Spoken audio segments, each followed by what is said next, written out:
moving, and engaging. Okay?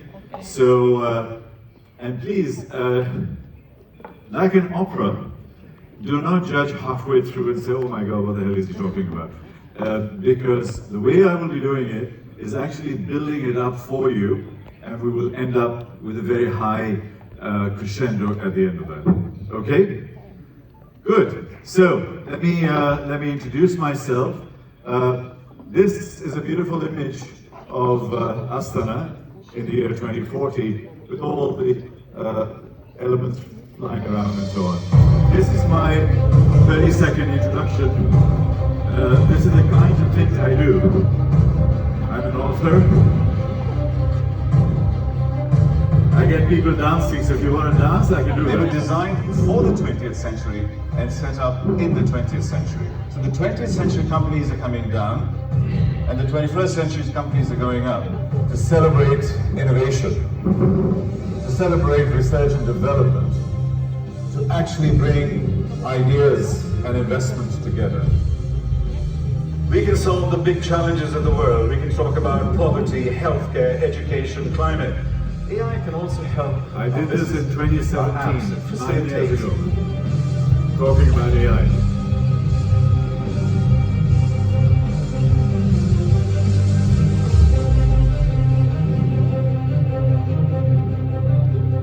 And I work all over the region. I connect with that. So really privileged to be here. Thanks to Ruslan, thanks to Ksenia and the team to invite me here today.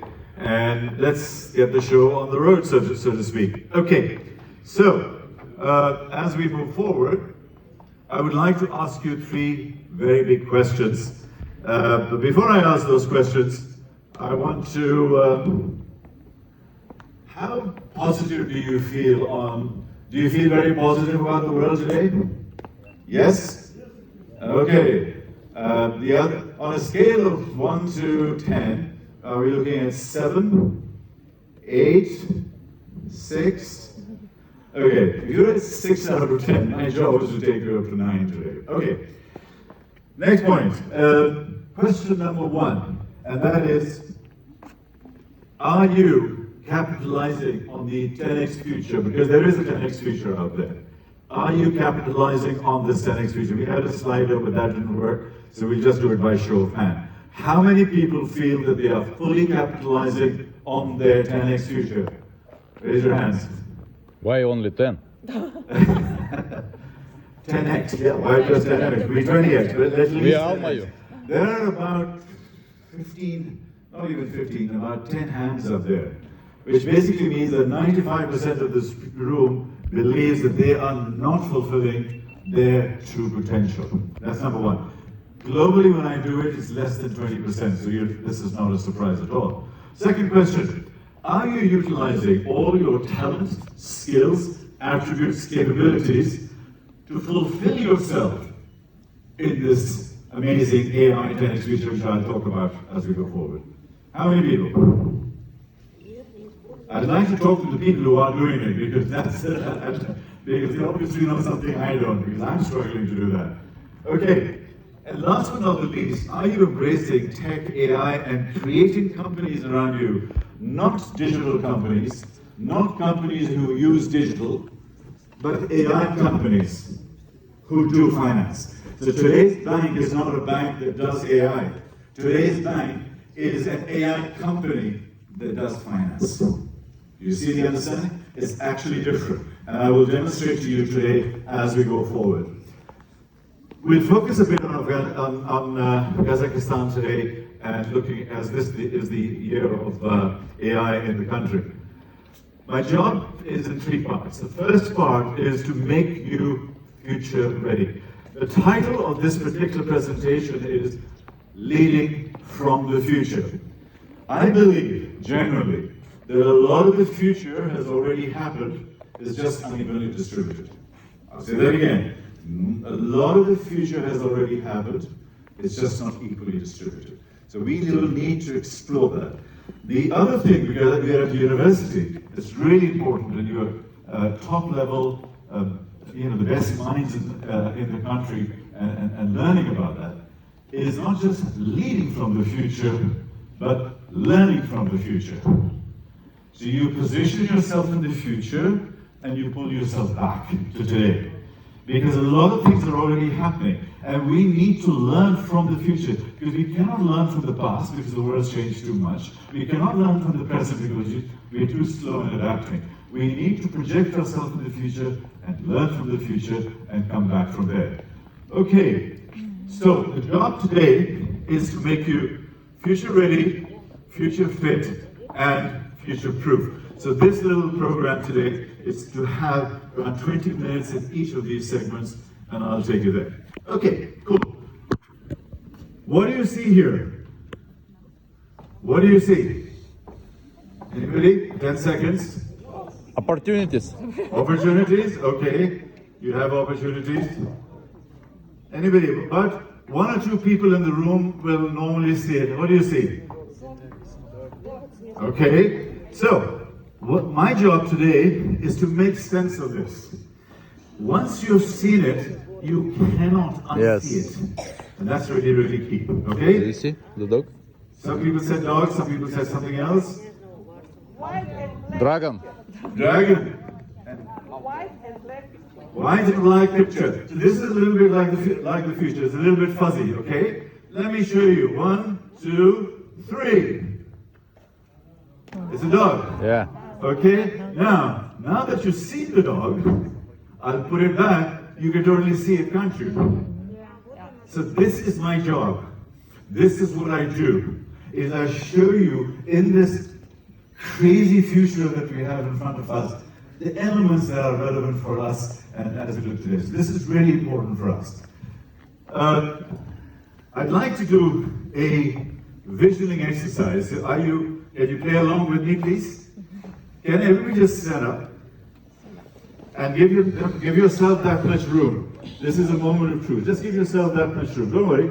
We're after lunch. We need to relax anyway. Okay? Just that much room, because you'll be moving that much. Okay? Right. This is a visioning exercise. This is a moment of magic. All right. So, I'm going to, just like basketball, put your feet out strongly. Your normal hand, the one that you write with, put it in front of you like this. Okay? Everybody please. Like that. And then move your finger, your hand, away from you. Away from your body, madam. Not across your body. Away from your body. Away from your body. No. Away. Yeah. This is away. Away from your body. And remember that point. Just remember that point. Okay? Please bring it back. Okay, now, please close your eyes. Please trust me. Close your eyes for 10 seconds. And with your eyes closed, lift your hand again with your eyes closed. And keep going and push your hand. Reach the same point before. And now go another 25, 30, 50%. Can you visualize that new point? Visualize that new point, fix it in your brain, and slowly bring it back. Slowly bring it back. Slowly bring it back. Okay. Now, eyes open. Everybody's eyes open? Yeah. Okay. Please lift your hand again. And go as far as you can. Did you go further? Yes. Yes. How did that happen? In one 10-second period, you visualized something and you went further. Please, have a seat. Thank you for that. So, thank you for playing along with this, because this is really important. By the way, when I do this in companies, the CFOs and the CEOs love me, because they said, when we need to increase our budget, all we do is tell you to lift your hand, and if they complain, they said, okay, close your eyes, another 50%.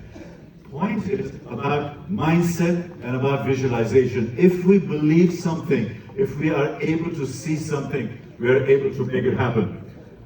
Okay, like I said, we're going to make it fun. I'd like to go to the year 2030. Today is the 4th of June 2026. Let's take it to the 4th of June 2030. Okay, here we go.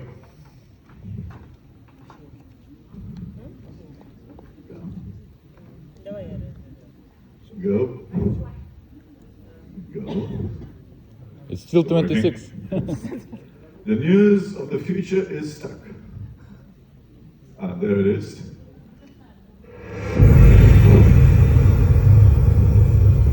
These things, ladies and gentlemen, are already happening as we speak today.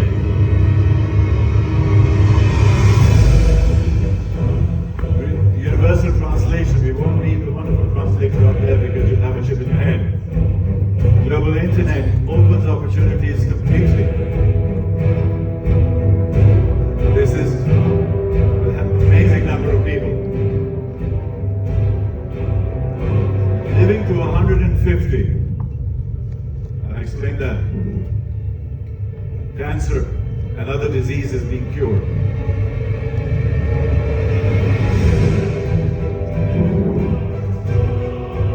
This is really important because you can literally put a plug in your brain and off you go. Quantum computing is going to change things. I have actually been in one of these, great fun. And in the future, you don't need to invite me. Just go ahead of a hologram and I'll be here. And I think this is how communication will change. So the question is, how many of you are ready for this world? This is only 3 years down the road. 3 years, 3.5 years. Most of it has already happened. So when you are going through your learning and through your classes and so on, see how you're feeling in this kind of a world that we're living in. Okay, now I thought let's just be a little bit crazier. You want some outrageous, crazy things? Yes. Crazy predictions? Yes. Yes? Okay. Crazy prediction number 1. Oops, sorry. The first AI president has been elected in the next 10 years. Good news or bad news? Depends on the country. Great news, because of the kind of stupid leaders we have all over the world. They are nuts. We at least have some level of logic and reason. Okay, next one. Technocolonialism. Elon Musk buys Malta. Jeff Bezos wants to buy Cyprus. Alan Carp and Peter Thiel want to take over Greenland. This is real, guys. Yeah. The future is not colonialism by guns. It's colonialism through technology, and they will actually go and buy stuff. Start thinking like this. Another one, the first AI Supreme Court judges appointed, no bias, no nothing. We create this thing. These are the kinds of things that are going to happen in our lifetimes within the next 5 to 10 years. New religion, recognizing AI as a prophet. There are already discussions around this. And the reason I'm trying to share this with you, bioprinted machines is on living up, for us to live up to 150. The reason I'm trying to share this with you is you have to break your paradigms. Whatever you're thinking is your future, it's way beyond that. And a lot of this has already happening, or in the research process. So none of this here is a surprise. Autonomous robots taking over the world, this is a very, these days they're becoming a more and more likely scenario. There will be 10 billion new humanoid robots by the year 2035, in 9 years. Doubling the world's population, 10 billion. How many of them will be military? God knows. But unfortunately, there'll be too many of those. So we have to address that. Okay, so this is an example. Now, in this world, what is the single most important thing that's going to help us define our future? Anything. Anybody. What do you think will be defining our future? What's the most important thing to you? Wisdom. Wisdom. Brilliant. Sorry, sir? Humanity. Human. Desire. Oh my God, this guy's passionate. Okay, anybody else? Okay, my belief is that trust is going to define our future. We have a deficit of trust in the world at this point in time, ladies and gentlemen. Sorry. Change. My microphone. Okay. In mid-flight, I am changing. We're still in 2026, so let's wait for 3 more years. Mid-flight, change of future. Can you put it for me, please? Yeah, be careful. Okay, so see, we have a complete deficit of trust right now. Yeah, and technology. So we have complete deficit of trust right now. We have deficit of technology right now. Lower. Done. See, I have a very smooth head, so it's easy. Yeah. Maybe it was cyber attack. Wow. Robots attacking. AI is attacking. So next time, that's good. Yeah, it's good for me. Yeah. Yeah, thank you, man. Much better. Okay, cool. Where were we? Trust. There is a deficit of trust in the world, right? We don't trust our governments, we don't trust our technologies, we don't trust our companies. Companies are stealing data, people are doing all sorts of nonsense. Okay? So trust is, in my opinion, the number one thing that is going to define our future. Not AI, trust. A close brother and sister of trust. A close brother and sister of trust is truly. You are vibrationally very strong. You see, that's the reason why this is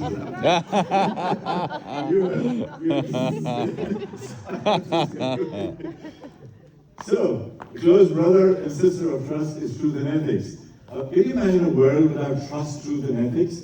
AI is a weapon of mass destruction, as we can see with all of the things that are going on in the world. Without trust, truth, and ethics, there is no AI that we know, and we'll go much, much deeper into that. I'm spending a little bit more time for you to feel that our readiness has to have all of these components within it. Now, why is that? Oops. Don't do that to me. Every single day of our lives, we take what I call trust leaps. A new technology, a new AI, a new app. Every single day there is a trust leap. And we need to take that leap. And then we have to start connecting with people. This is how AI is working. This is how business and life is working. We are taking trust leaps. We need to work together in teams. But what we also have to do is to think about it is a bit like this. Trust is the gap between the known and the unknown. That is what trust is. We call it risk sometimes, but that's too technical. I think trust is a more emotional component that we have. So this is what trust is. However, nearly there. Talk to me. Trust.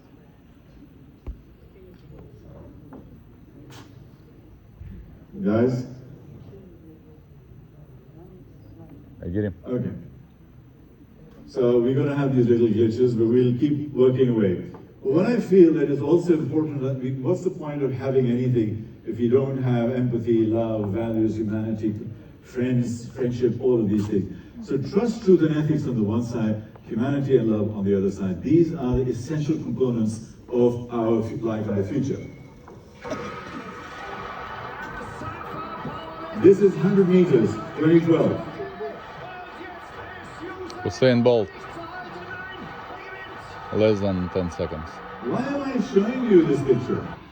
Why am I showing you Usain Bolt running at 9.58? Great race, great athlete. The issue was about mindset.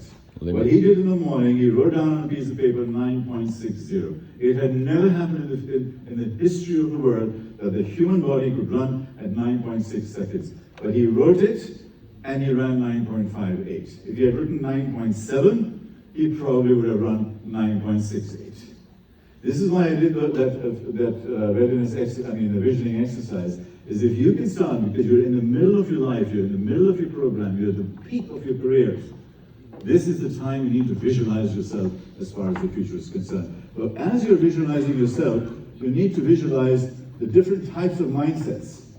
Curiosity, moonshot mindsets, longevity, gratitude. How many people feel that gratitude is the basis of literally almost everything? Because when you have gratitude, you don't have anger. When you have gratitude, you don't have fear. When you have gratitude, it creates a new energy that completely redefines us as human beings. So, moving forward, this is going to be a challenge. May I come? Excuse me, do I have to be closer? No? Is that too far? No, it's good. Okay. We're talking, I think it's better here. Far from the lady, but right in the middle. She's too electrifying. Chemistry. Okay, digital transformation is not sufficient. We need societal transformation, and we need to transform ourselves. Anybody, any company, any organization, any university, if they do not have all of these three elements integrated fully in their curriculum, infrastructure, thinking, and learning, we are going to get left behind. She's a cute little girl, and have you heard of a phrase called FOMO? Yes. Fear of missing out. You know, it's not just with girls. I mean, everybody has FOMO. Somebody wants a car, somebody wants a house. You feel that you're missing out. So over the last couple of years, I created something new. And the new thing that I created is something I call FOBO, fear of becoming obsolete. Every board that I go into, every executive team that I go into, they have FOBO, fear of becoming obsolete. And all the directors and the managers, they come to me after my sessions and say, can you please help us because I'm falling behind, I don't know how I'm going to cope, I'm 50 years old, but these young people who are coming in are running circles around me, the bloody MBA is coming in from AMA, you know so much more, they're running circles around me, they're killing me. Help me, otherwise at the age of 48, 50, I'm going to be obsolete. And this is a real problem, ladies and gentlemen, right across, and I advise many, many boards and stuff like that, and this thing happens. Anybody heard of Harvey AI? Harvey AI can do potentially 45 to 50% of entry-level work in legal firms. This is being used by every single major corporation in the world, legal corporation in the world, Harvey AI. So 40 to 50%, if you're doing law, and if you're not doing it the right way, you don't have a job. In the entry-level jobs in the United States for the legal profession are down 40% after graduating from university. 40% down at the moment, and it's only getting worse. Intuit, if you're doing finance and accounting, 50% of your basic accounting work is gone in this QuickBooks with Intuit. And the last one here I use is Einstein Salesforce automation. They have this project management software. And I haven't even put in Claude there. Throw a bit of Claude in there, game over. Yeah. You see? So here are three examples of three apps and platforms that have been created that are fundamentally changing the future. So when we are leading from the future, we need to understand what the future is so you can lead yourself in that particular process. So young companies can become from a zero to hundreds of millions of dollars by addressing a problem. There's actually a startup in Asana Hub that does something very similar. I was watching YouTube yesterday. So Mid-Journey, there are 20 to 30 people. There are literally 20 people involved at any one point in time, $300 million of revenue, $10, $15 billion in valuation. These are the kind of companies, and I'll show you how you can create $1 billion company as you go forward. So, whatever has been working for you yesterday doesn't mean it works for you today. So a very famous author is one of my mentors, the world's #1 coach. His name is Professor Marshall Goldsmith. And he wrote a book, What Got You Here Won't Get You There. Your law degree got you here, your MBA got you here, your science degree got you here, and it doesn't get you there. You literally have to reinvent yourself all over again. And today is about reinventing yourself and how we can take this thing forward. This is, I just put it up here for Apple. Apple's #1 product, the flagship product, and this is how things change, and then fundamentally they will change. And the base product was an iPhone, but in 3 years' time, all of you here will be sitting with glasses. And this is going to be the next new big thing that's happening. Okay, finishing off this segment, do you know what an immune system is? When we had COVID, for example, virus coming in, hitting us, and our immune system was blocking it. So that's an immune system response, keeping external people like me out. But when you go into companies, the immune system of the organization, sometimes you call it culture, sometimes you call it internal compliance rules. That's bullshit. It's an immune system response because they're too scared, they're phobic. So what happens is, I have gone all over the world of why people don't want to change. And here are my example. Please take a camera out, take a picture, because either you will use these excuses or you will be a victim of these excuses being used on you. Everybody suffers from it all of the time. It's too big, can't do it, we don't have approval, it's contrary to policy, compliance, government doesn't allow. All is nonsense. It's an immune system response blocking change. And today, we're going to break that. So as we move forward, the way things are going to happen to us is they're going to hit us from places we least expect. Do you think banks expected fintechs? They were fighting other banks. It's a completely new idea. And I'm leaving this picture because I want you to feel the pain. You are going to be hit from things that are going to happen from left and right and even from behind you. So the first thing you need to do as you develop and as you graduate out of Alma U is to have a minimum 180-degree view of life. Ideally, a 360-degree view. Otherwise, in this new world, you will not survive. Because things are going to come from places you least expect. Okay, so from this, the key points that we want to remember: trust and ethics, FOBO, and immune system. Just a little learning technique for recap. Now, I'm going to be leaving a lot of goodies for you, a lot of presents. This is present number 1. Please take your camera and take this QR code. And this is part of my learning platform, and I've created this. By the way, I used AI to translate it into Russian. So I've taken those and so you can you can download it, you can use it afterwards, and if you need more, we can handle that. So learning is there, and this thing helps you make you future ready. Okay, now everybody wants to hear about AI. Let's get into that. These are some of the big changes that are happening in the world as we speak today. If you're not part of any one of these, you're not utilizing them, not cross-fertilizing with them, you're getting left behind. Please make sure that you are in this game. Now,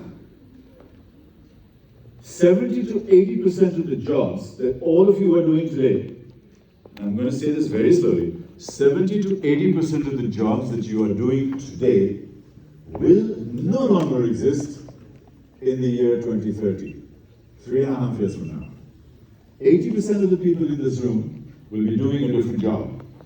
And I'll show you the new jobs and how they will change. How many social media managers were there in 2005?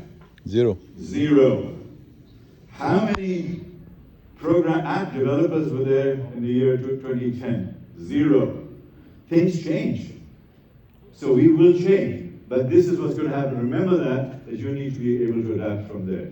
Obviously, work will go, 50% of the work will go to AI. Anything repetitive and boring will go to AI. The third one is very interesting. Only 20% of most of the boards here and globally, and in some cases even less, are equipped and qualified to be able to cope with the technologies and the shifts of the future. Less than 20% of the board. So there are 8 to 10 people in the board, 1 or 2 people know what the hell is going on in the future. Everybody else is just hoping that they can survive another 5 to 10 years. Is this good news or bad news for you?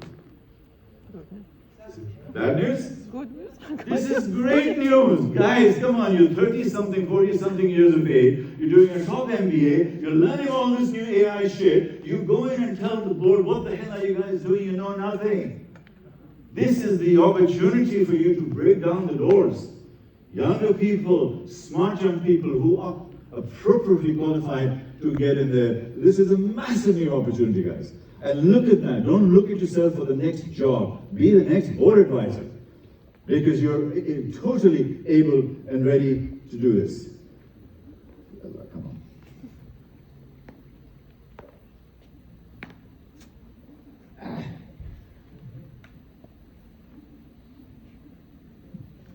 I don't know what to do with this. Переключите, пожалуйста, следующий. What do I do? Somebody's waving at me. You need to take a picture of this also. And this picture is the 10 new megatrends. If you just think it's tech, and AI and digital and finance. It's not. All of these industries in energy boundaries, abundance with robots, borderless, what we call fluid economies and so on, advanced health and nutrition. These are the 10 big trends that I talk about sometimes when I'm doing deep future research and deep future work. I've been part of these programs. Okay, now, diving deeper into AI, I know all of you want this. So, we are in a convergence decade. The next 5 to 10 years, everything is going to start coming together. All of the technologies, all of the shifts that are going to happen in the world are going to come together. So, item number 1, oops,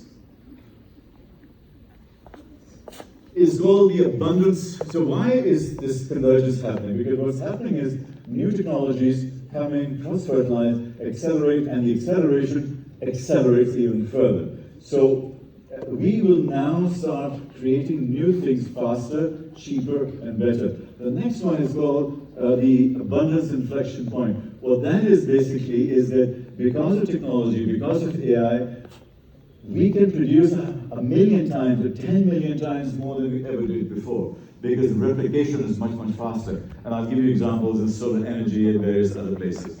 The next one is intelligence is going to be, AI is going to become a substrate. Intelligence is going to be like electricity, air, water. It is always there. You don't need to think about it. It's just there. And when it becomes an intelligent substrate, everything that you do is a million times faster. Everything that is repetitive can be done quite easily and faster. So your whole mindset is going to shift. There is Gen Z, which was born after 1996. Do you know of Gen Alpha? It is after 2010. They think differently. They were born in the app and the digital world, AI world. They think differently. They're kids. The kids, they have a different response to it. And they us oldies, and they think, what the hell is this guy up to? You really need to. The robot revolution is happening, and I'll go drill deeper into that. What happens when, if I'm charging myself at $100 a day, and the robot is charging $3 a day, or $1 a day, what's my role? 4 repetitive tasks. 0. And it's going to shift, and I think that's going to change.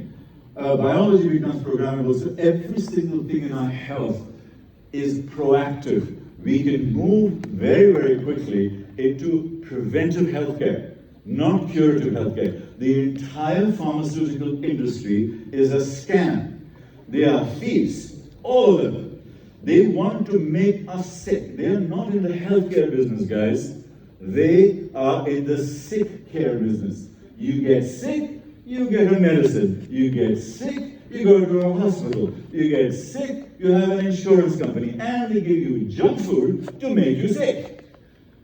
And they pull the whole thing together, the whole cycle of so we need to be able to look at programmable, preventive new things as we move forward. And the last one is demonetization. What demonetization in this context of AI and the world of AI means that everything potentially is going to get cheaper and cheaper and cheaper and cheaper. Solar energy is less than 50 cents per kilowatt hour. Gene sequencing used to be $1 million for gene sequencing, now it's $100. Everything basically goes down. So we think the world is getting more expensive. Actually, if you look at it intelligently, it gets cheaper and cheaper and cheaper and cheaper. So in this new world, ladies and gentlemen, you are really very responsible in this and very important in this position. We need wisdom. We need judgment. We need balance. We need morality. We need ethics. We need humanity. Because in this crazy-ass world, if you, I wonder how our translators translating that. In this crazy-ass world, how the hell are we going to be living? So, okay. Why was AI invented? Our brains are 5,000 years old, so we need AI, and what AI is doing, we have limited bandwidth and so on, so we really need an upgrade, right? Do we all need an upgrade? Yes, we all need an upgrade. Okay, so in this environment, a lot of people think AI is just this, machine learning. But actually, AI has all of these things, computer vision, image processing. This is AI. It's not ChatGPT. ChatGPT is not AI, it's a language model which uses some LLM. of these components. You need to understand that this is a holistic view and how you can tap into a lot of these elements. Okay, I want to bridge the world between what I call the haves and the have-nots in terms of data and AI. These are companies who are the AI haves. This represents 0.1% of all of the companies in the world. There are less than 500 to 1,000 companies who know how to handle data. Everybody else is us. And what's the difference? One thing only, data. We have quality data, and we have questionnaires and stuff which I will share with you later. This is, ladies and gentlemen, 99% of the company, probably 99% of the companies in Kazakhstan also are the have-nots, because they're not managing their data properly, because only these companies know how to handle data properly. So why are they so good at this? Because they use data as an asset class. They use data like gold. They use data like oil. Data is called the new oil.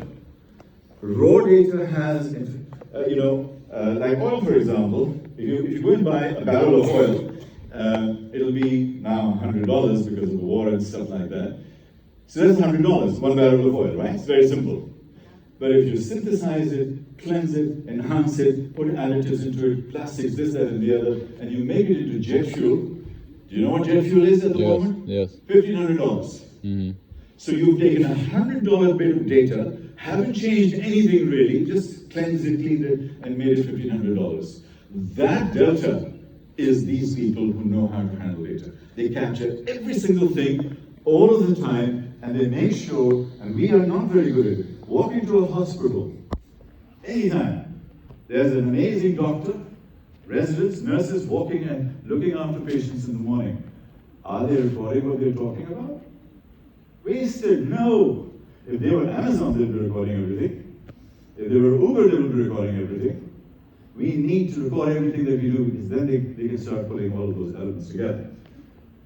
What we do normally is we've got all types of data. We've got spreadsheets and BI reports and this. So whenever you go into companies, you'll find this kind of junk. And then somebody says, you guys have to design a report. Then you go digging. And you come out and you produce something, and it takes much, much, much longer. This has to change, because the first thing for every single company you work for, now or in the future, until they have clean data, a data lake, a data strategy, a data structure completely, you have no future. Kazakhstan has a great future. And one thing I talk about to the AI department and all of the other people is keep the data. I was at the parliament last September when we were discussing this and presenting it to the parliamentarians, is that Kazakhstan needs to have their own data in their own country, not out there. The moment you use Copilot from Microsoft, you are voluntarily taking out your money. Here's my credit card. Please take it, Mr. Microsoft, and use it to train your models. All the data goes out. Why? We shouldn't have that. And this is something that needs to shift and needs to change. And this is how I think, and by the way, Kazakhstan is actually in a very good position to do that and be able to handle their own data. I think it's the videos who get stuck. It's a nice video, but... Next slide. Next slide, please.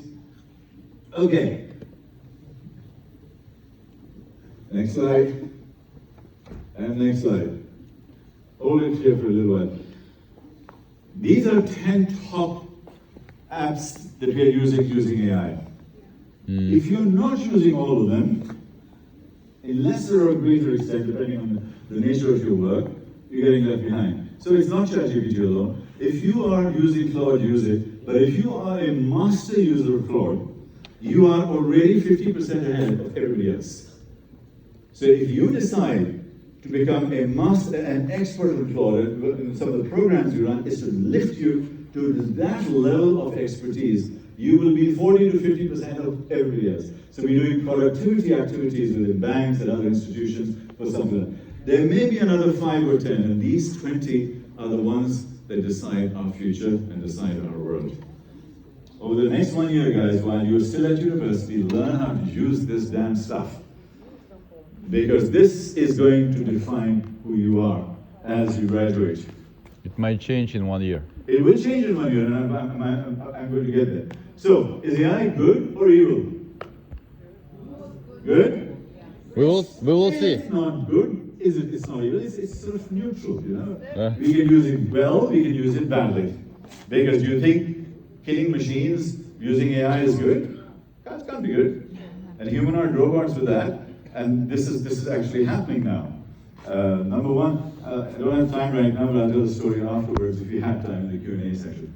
So, I think it's a neutral force. Oops. AI to me is like Superman. I like to simplify things. AI is Superman. Super strong, super fast, can break through walls, can do anything you want over a period of time. When Superman was thrown out of Krypton and came on Earth and landed in a small place called Smallville in the middle of the United States, the family that took him in to help him to grow as a child, they could have done one of two things. They could have taken all his power and used it for bad, to steal money, to break things down, to take control of the world, or to teach him how to be a good human being or a good person. And the family taught him about values, about helping people and so on. To me, AI is exactly that. To me, our job is exactly that. It is about nurturing Superman. AI is coming in up as Superman. So remember, I'm trying to create these images in your head. We've got Superman. Okay.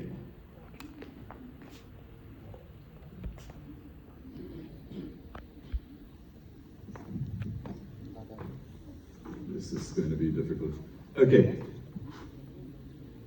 Think of how we use AI in two ways. Either we could take our AI and make it completely decentralized. In other words, open source, do what the hell you like, use it wherever you like, etc. Or you can centralize it. Everything controlled by the government, all times. Now, both have a problem because if you have open sources, you can have deep fakes, you can have rogue behavior, you can have algorithmic extremism, as it's called. Okay, this creates anarchy potentially.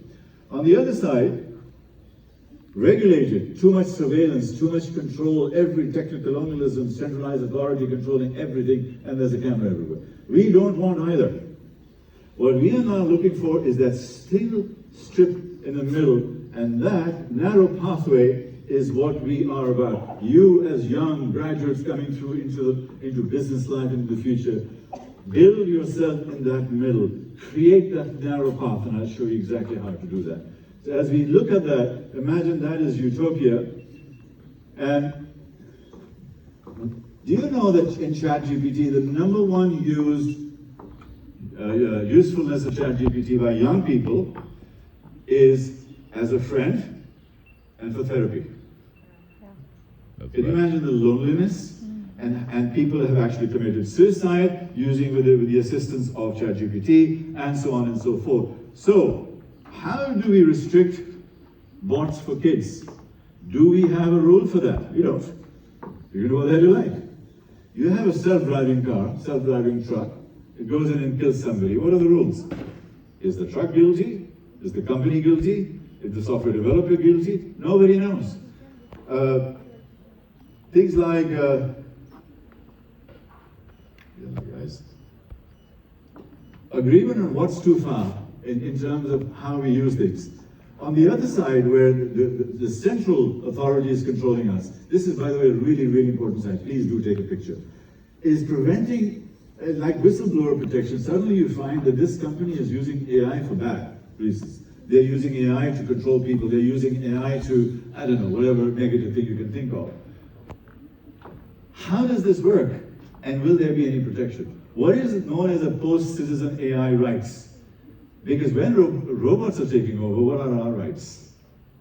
They're not taking over. They will. They are. I'll show you. So, basically what it is that you're trying to go to utopia, but you have these kinds of rules that have to be addressed. AI today has no guardrails. Nuclear proliferation, nuclear weapons have guardrails. Airline IATA have guardrails when you go into a plane. Financial services have guardrails and control through compliance and money, anti-money laundering and so on. AI, nothing. Where are the guardrails? Who's controlling AI? Nobody. You do what the hell you like, and hopefully you don't get yourself into trouble. So what is happening is the way that we are using AI is that we're giving it more and more and more intelligence. You know, and I'll get to that. The top 10 companies in the world have it in their manifesto, in their objectives, clearly saying, we are developing our AI to a cognitive level which is high enough to replace human beings. OpenAI has clearly stated we want to increase the cognitive level of the product of ChatGPT and others so high that we don't need humans. Therefore, they are actually creating and throwing humans away from us. Okay, so we need to do it. Now, the next 1,000 days. You know how old is ChatGPT? It's just over 1,000 days. It's 1,100 days. Mm. And the world changed because when that happened. Now, the next 1,000 days is going to change the world exponentially more than the previous 1,000 days. Yeah. Because what is happening is that the speed of growth and shift is so fast. We are coming up with new cancer drug discoveries in over months. What used to take 7 years is now happening in 7 days. So everything is accelerating, and we need to be able to adapt ourselves to that environment. So basically, we are somewhere here. And with Claude coming in, and so, do you know the story last week about Claude where they didn't put the right controls in it, and the company just kept on using it? All sorts of analysis, $500 million of tokens were spent. Went out of hand. So we don't even know how the next period is going to be. In this particular period, robots will start taking over much, much more. In this particular period, material sciences will change way faster than we think. In this particular period, over the next 1,000 days, biotech will change fundamentally. If I have more time at the end of the Q&A, I will explain this a little bit further. So what we are doing is we are creating a new algorithmic species. We are actually creating like a new species. And this is an algorithmic species that we are creating. So in Dubai, where I spend a lot of my time, we have a minister of AI. He's been there for 8, 9, 10 years. So he was one of the early movers. Now we obviously have Mr. Mariyev here, who's the minister of AI. Plus, if you go to some boards, they actually have a bot. And this one is in Abu Dhabi, using something called Aiden from Microsoft, which actually supports the board members and the CEO and the chairman. And I could probably promise you in the next 1, 2, 3 years, every single board is going to have a bot sitting there, supporting on all of the analytics. And the last one is Biela. Do you know who Biela is? Yeah. Biela is an AI who is a minister, and she has taken over effectively Albania, and she calls the parliamentarians in Albania and she said, I'm the mother and they are my children. So now, you see what I'm doing here? I called her a she. She's not a she, she's an it. She's a thing. She's a piece of metals and wires. So we are humanizing them. You should ask her. It's how she her. defines herself. It's not a her, it's a thing. So you see, so this is the kind of mistake that we are making because our whole language, because we're giving her a human structure and a human face and stuff like that. And then we have these multiple thousands and thousands of AI agents. So, guys, are you with me of how this shift is happening and where you fit in? What's the mood level at the moment, energy level? Still okay? Do I need to start jumping up and down and do crazy things yet, or not yet?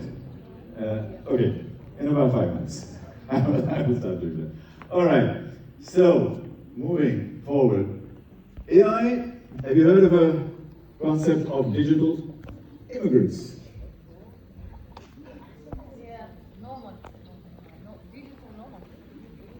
No. People are worried about immigration in the United States. It's the Mexicans, it's the South Americans, it's all of these people. People are worried about in Germany, it's the bloody Syrians and so on. It's not. The #1 immigrant in the world today is AI. They are the ones who are going to take jobs, because if you are doing it $1 an hour, why wouldn't you take them? They will be taking the most jobs, as opposed to the immigrant from Syria or wherever else he's coming in from. Okay. Play. Ah, shit. This is a funny one because it is me as a digital. Mr. Tariq, if you come closer to the center, it will work better. Closer to the center. Okay, then. Thank you very much. I will follow your instructions. Stay here. Stop. Center here. But far from the Sit there. There? No, here is okay. Okay, I'll stay here. Next one. Next one. My digital immigrant didn't work. Okay. What I'm doing at this point in time is working with a lady called Cynthia Chan. She's a Chinese-American scientist and biologist. She's actually taking all my knowledge and all my brain and putting it into a bot. And she calls it my digital soul. Look at the words. My digital soul. So I take my brain, all my knowledge, all my LinkedIn, all my books, every single script, emails, this, that, and the other, and the bot understands me, and you can talk to a bot. So in a couple of years' time, I could be here, and you could be talking to me as the bot, and this bot would probably know more than me and remember more than me. And that's why I wanted to show you this digital twin, because you can give it a human form, put the bot behind you. Then I asked her, so I said, what happens when I die? She said, we haven't sorted that out yet. So is my digital self going to stay behind? She said, well, actually what we're now doing is to have your business soul, your family soul, and maybe your research soul. So your business soul you can leave with your kids, with your company. Your family soul you can leave with your kids. The world is going completely nuts. So this is the kind of thing we'll be looking at. This is the future CEO's office. 3 people. This is $1 billion company. 3 people. You need a smart young geek person, hopefully one of you. You need a CEO who's creating, thinking, and you need a bot. And you need about 1 million agents. They will create $1 billion company. So the future of startups is massive using AI agent. And we'll talk about AI workflows and so on. Was it 2028 or 2029? This one? This is actually now. No. In 2026, 27. This is one of the good guys of AI. He actually talks about ethics. I met him about 3-4 weeks ago in London, Dennis DeSantis, and he is working on artificial general intelligence. How many people know what artificial general intelligence is? What? Which intelligence? Artificial general intelligence. Gentle. Okay? If you don't know, this is something we need to know. Gentle. What we are working on is, at this point in time, narrow intelligence. Mm-hmm. Very, very narrow and very, very specific individual tasks and so on, but we're doing it really, really fast, but it's still very narrow. General intelligence is our brain. We can think about things, we can visualize, we can contextualize, we have common sense, we have intelligence, right? We have intelligence. AI does not have intelligence yet. We call it intelligence, but it's not. We have intelligence that does it. What Dennis Dennis, he won his Nobel Peace Prize on chemistry, where he was talking about how this thing comes together. And he said, if I can manage intelligence, if I can capture intelligence, I've changed the world. So he's the head of Google DeepMind. And he's probably the #1 most advanced thinker on. So what he's trying to do is to give general intelligence to AI. When you give general intelligence to AI, what happens to us? Disappear. There are no rules of if you get general intelligence and you're a robot, what is your role left in the world? We have no guardrails, we have no structure, we have no rules, we have no methodologies, we have nothing at this point in time. You, as young thought leaders, need to, and this thing is going to happen in the next 2 to 8 years, that we will start getting more and more general intelligence. Do you trust Sam Altman? Do you trust Mark Zuckerberg to define our future? And I'll get to that in a second. So, everybody wants to know about agentic AI. Everybody keeps talking to me about it. So, I sort of said I'll compare Gen AI, generative AI, which we are using all the time, versus agentic AI. One of them is focusing on creating new things. This is the sort of stuff we use on a day-to-day basis. Agentic AI is we actually give it autonomy. We design it in such a way that it can actually make decisions. Now, you've trained an agent to go and buy a ticket. Agent goes in and buys a first-class ticket using my credit card. I don't want a first-class ticket using my credit card. Who is responsible?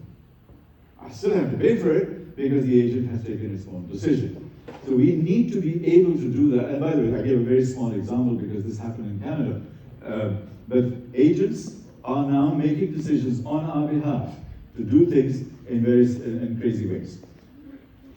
These are the kind of applications, AI agent applications, you will see more and more in the next 12 to 24 months.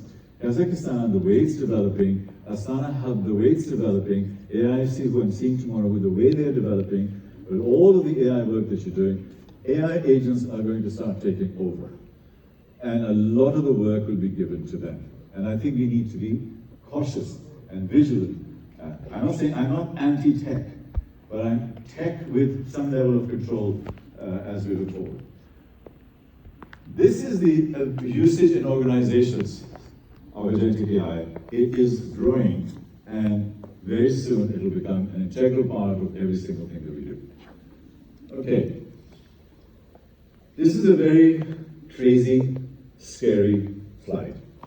8 people are controlling our lives versus 8 billion people. 8 people. They control our data, they control our thought, they control our media, they control our governments. For $275 million, Elon Musk basically bought the deputy presidency of the United States. For $300 million, Mary Adelson has basically brought the American government to support her causes. Money is taking control.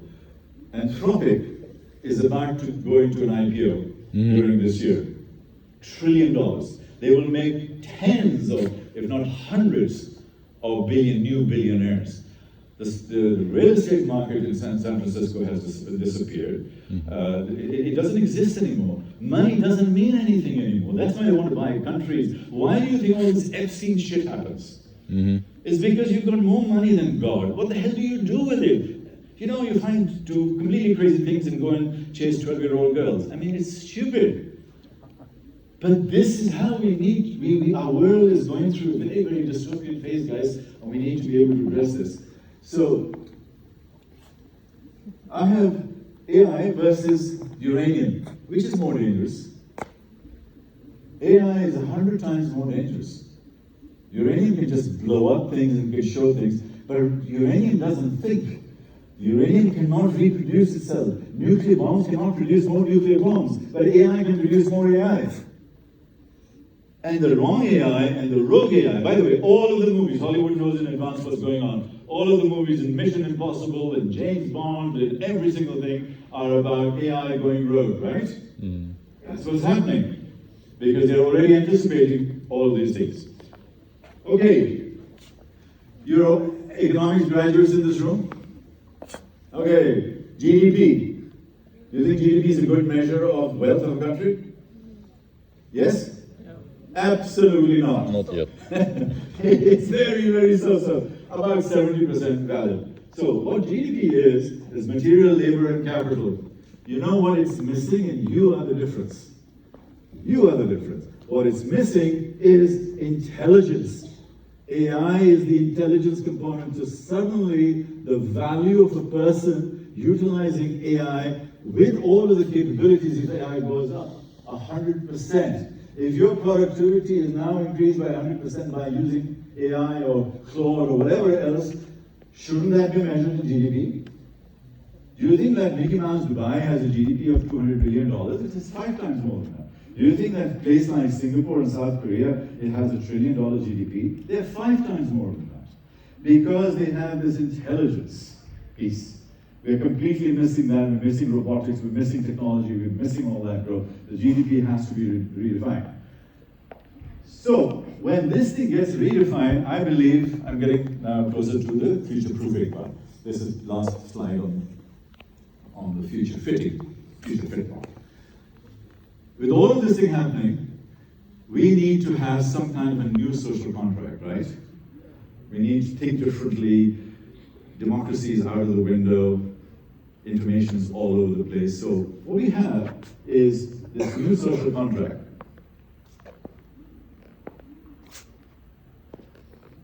And the new social contract, you see the first one there. This is a really, really important slide. Please take a picture of this one, because this is how I'm going to be defining my next 2 years. Universal basic AI, because every single person needs to have access to good AI, because otherwise we will have a two-tier society, like rich and poor, we'll have AI and no AI. Do you think AI will replace human beings? No, but human beings using AI will replace the human beings or not. Therefore, everybody needs to have that, otherwise we start getting replaced, and then there's a whole structure around that. Oops, sorry. New money tied to humans, what does that mean? It means that if my robot is producing $1 a day and is doing 80% of my work, and I'm only doing 20% of the work, what's the new exchange? I used to get a salary of $1,000 a month, but now I'm only working 20% of my time, I'm working 1 day a week. Do I still get $1,000 a month? Because my AI robotic agent is doing all the work. Who gets the money? You. I don't think so. That's not the way it's being structured at this point in time.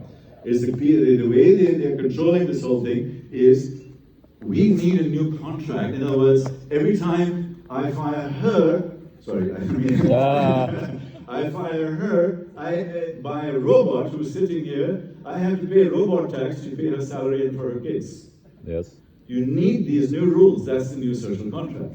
Universal knowledge infrastructure. Because AI is ubiquitous, it's available everywhere, and the knowledge is available, we can capture it. Everybody should have all the knowledge on education, science, research, and everything. So our university system, school system will be completely redefined because knowledge will be completely democratized, and AI will be looking at micro-focus on each one of you going forward in terms of knowledge and information availability. So our requirements will be entirely different.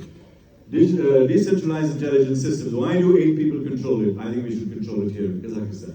And the last but not least is the more human element. The wonderful thing about this nation is that you still have good, high-quality family values, you work together and things like that, because these communities are part of building the future social contract. It's not tech. So, the future, ladies and gentlemen, is not AI, and it's not human, it's human plus AI. And it's one of the messages for today. So these are the concepts we discussed. Last piece, superpower.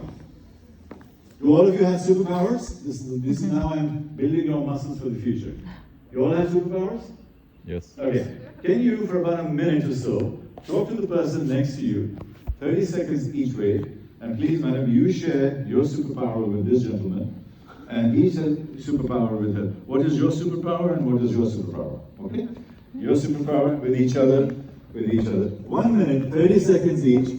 Share, if 2 people want to do it together, no problem. What is your superpower? Share. Okay, talk to each other. This is really important. I need to know what your superpower is. Фокусирование, приоритизация, да. Это чуть больше, чем... Talk to each other. Keep going. What's your? У меня коммуникации, очень хорошо коммуницирую с людьми, очень классно это использую в пользу, я имею в виду обеим сторонам. То есть у меня нет такого, что надо, мне хочу, нравится и так далее. Это первое. И второе, очень органично совмещать то, что мне нравится, и то, что не приносит деньги. Нравится. Да. И то, и То, что другое. приносит удовольствие, да. Для бизнеса. We already discussed. Okay. Another 10-15 seconds. You discussed your superpower, and we know your vibration superpower. The legal vibrations I can feel coming over it. Okay, cool. Now, can I get your attention back again? Can anybody raise their hand and share their superpower, please? Superpower. Superpower. Superpower. What is a Блин, это superpower? круто. We all have superpowers. You have a superpower. What is a superpower? Вообще очень круто. You have no superpower. My God, we need to have a psychological Приобретенные, evaluation here. конечно, Yes, sir. конечно. Это и насмотренность, и образование, и Critical жизненный thinking is a very опыт. good Все superpower. вместе, и Вопрос же, воспитание. вопрос же Super часто, что люди cautious. знают, Is но не super делают. cautious a superpower? No. Okay. Anybody else? Please, one or two more. Discipline. Okay. Is discipline a superpower? No, because I'll explain why. Sir. Yes. Мне кажется, Crisis management. Now yours is negotiation. Interesting. Humor. Humor's a good one. He can fly. Okay. Especially when he's high, he can fly. Yes, ma'am. I have to say about mine. Yes, give me one superpower. I can control my desires. She can control her desires. I Противник. don't know how you do that. Because I struggle all the time. No, I I'm have, sorry. I have not any addiction. Addictions. Yes. Okay. All right. I did not hear a single superpower in this room yet. I was counseling a person who was a top-level executive, Russian guy, Vladimir, and he's a really, really smart guy. And so I asked him. I said, "What's your superpower?" He said, excuse me, guys. What's your superpower? He said, "I'm very hardworking." I said, right? So robots can work harder than you. They can work 24/7. How will your hard work be a competitive advantage and a superpower over anybody else? Oh. Then he said, "I'm very reliable." I said, "Is that a superpower?" He thinks it's a superpower. Very reliable. No. Because algorithms are more reliable. They have no emotions. They can keep that you just program everything and they will keep churning it out. So our superpower is not that. I was doing something similar at a women's conference in Turkey about a year ago. And I asked a room of about 1,200 women, which is very scary, but 1,200 women in one room, and I asked them, "What are your superpowers?" And they came up with similar things. And then one lady said to me, "My superpower is that I'm good with my customers." I said, "Okay, let's explore. Because if you're good with your customers," I said, "please tell me, what does that mean, being good with your customers?" She said, "You know, I 1 spend million. time with them and I listen to them." Your superpower is listening. So she had to reframe her superpower into listening. And I said, let's keep going.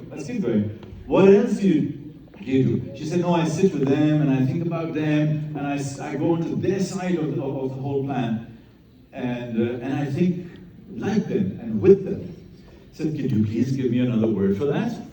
Can you give me a word?" Empathy. Empathy is the superpower. So this lady who was great with her customers, she had listening and empathy.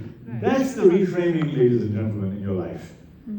AI will take all the routine bullshit. Everything else will be with us. So our superpowers are human superpowers. This is where we have to focus our future. When we look into the world of AI, there are, nearly there. When we look into the world of AI, these are the things that you need, not Claude or this, blah, blah. Bullshit. That's just an app, it'll keep changing. You need the ability to collaborate with AI. You need intuition and perspective and perception. You need judgment and wisdom. You need creativity and curiosity. This, ladies and gentlemen, is your future, because I'm trying to future-proof you. It's not passing your exam. That's boring. But to be able to apply these elements within your whole example. So creativity is one, and this is a big study that was done at NASA on creativity. And what happens to creativity as we grow older? For people who have kids or young family members in the house. Here's a cute little kid, 3-4 years of age. Do you think that creativity is high, medium, or low? High. High, very high. Wherever in the world I've done this 600 times. It's always high. We intuitively know it's high. It's at 95%. Then We send them to school. What happens to their creativity? Boom, down to 50%. Then we save all our money and go to the best college. Almayu, it goes down to 25%. What the hell are we doing? Not to Almayu. No. We're different. None of us. We have creativity class. KBTU, you go there, you go straight down to 25%. What the hell are we doing? We're dumbing ourselves down.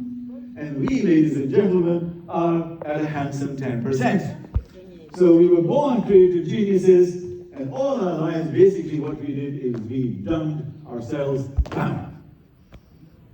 Crazy, isn't it? Why? Habit, fear of failure, repetition, too much homework, too much screen time. FOMO. Absolutely. All of these things are killing our creativity, which is now one of the most unique advantages we have over AI, but we're dumbing it down. So we need to do creative studies and stuff like that. I'm glad we're in a beautiful creative environment, because that's what it is. The future degrees at Almayu. Yalla. Future degrees at Almayu. Coming. Give me one more.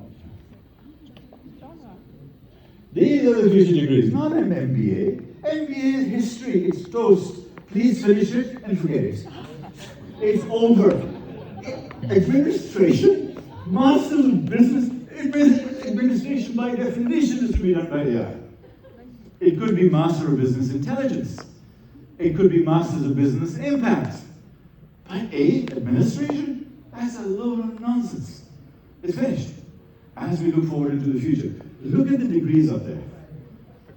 These are the new degrees which will differentiate us in the world of AI. This is how we have to look at it. Neuroscientists, bioethicists. I go to banks, I go to large corporations, literally 100,000 people companies, and I ask them, you are doing a lot of work on AI? Yes. Can you please tell me, is there in the entire company somebody who is an expert on ethics? Never, to this day, have I found in a major corporation somebody who specializes in ethics. So they're using AI in banks, but they don't know the ethics of utilizing that data and misusing that data to manipulate you and control you. That's an ethical question. Nobody is there on ethics. So we need to be able to have these kinds of degrees in the future. But these alone are not enough in all these things. What you now need to develop over the next 12 months, ladies and gentlemen, is something we call meta skills. It's multiple skills coming together. Because no individual skill is just enough. Empathy alone is not enough.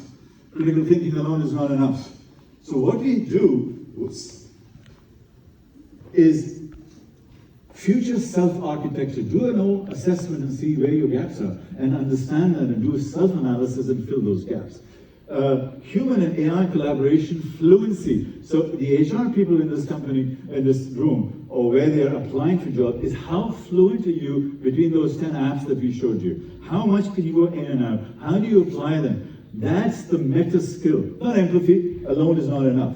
Exponential thinking, how do you think beyond boundaries and so on. Ethical and technology navigation, which I already spoke about. So you, ladies and gentlemen, over the next 12 months, should be looking at meta skills to differentiate yourself against all other universities, because they have never seen meta skills before. Because this is literally hot off the press. At a corporate level,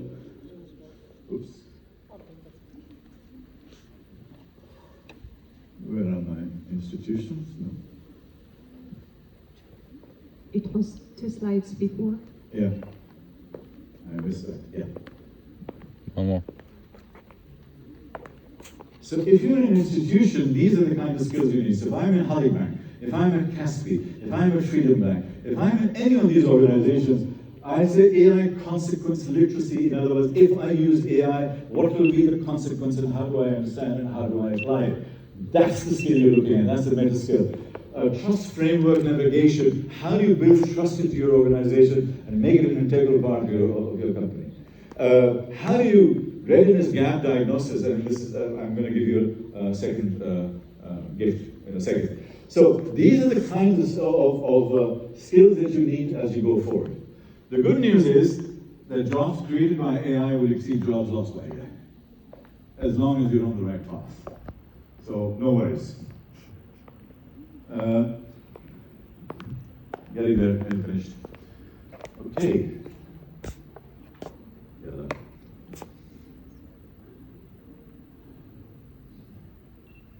These are the jobs growing, World Economic Forum, over the next few years by 2030. Very sensitive. By the way, I'll do an exact summary of the